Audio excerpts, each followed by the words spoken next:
धर्मराज युधिष्ठिर ने भगवान श्री कृष्ण से पूछा, हे भगवान, कार्तिक कृष्ण एकादशी का क्या नाम है? इसके करने से क्या फल मिलता है? भगवान श्री कृष्ण ने कहा, कार्तिक कृष्ण पक्ष की एकादशी का नाम रमा है। यह बड़े बड़े पापों का नाश करने वाली है।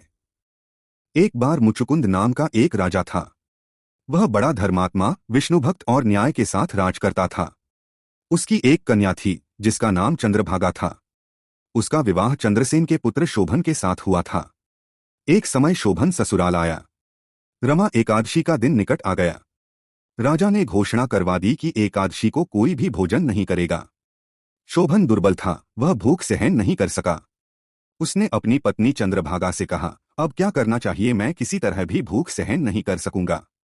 चंद्रभागा ने कहा, हे स्वामी, मेरे पिता के राज में एकादशी के दिन कोई भी भोजन नहीं करता। यदि आप भोजन करना चाहते हैं तो किसी दूसरे स्थान पर चले जाइए। शोभन ने व्रत रखने का निर्णय किया।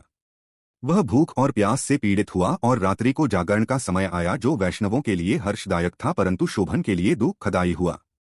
प्रातः काल होते शोभन के प्राण निकल गए। राजा ने उसका दाह संस्कार करवाया, परंतु चंद्रभागा ने अपने पिता की आज्ञा से अपने शरीर को दग्ध नहीं किया और अपने पिता के घर में ही रहने लगी। रमा एकादशी के प्रभाव से शोभन को मंदराचल पर्वत पर एक सुंदर देवपुर प्राप्त हुआ। वह धनधान्य से युक्त और शत्रुओं से रहित था।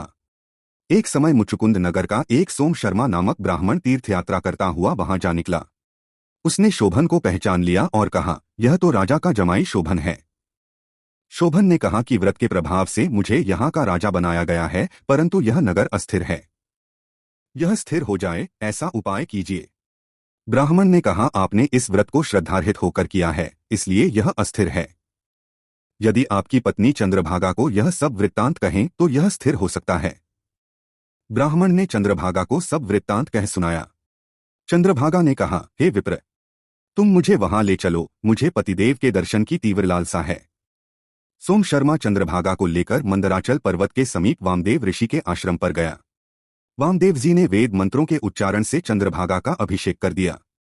चंद्रभागा का शरीर दिव्य हो गया और वह दिव्य गति को प्राप्त हुई। चंद्रभागा अपने पति के निकट गई।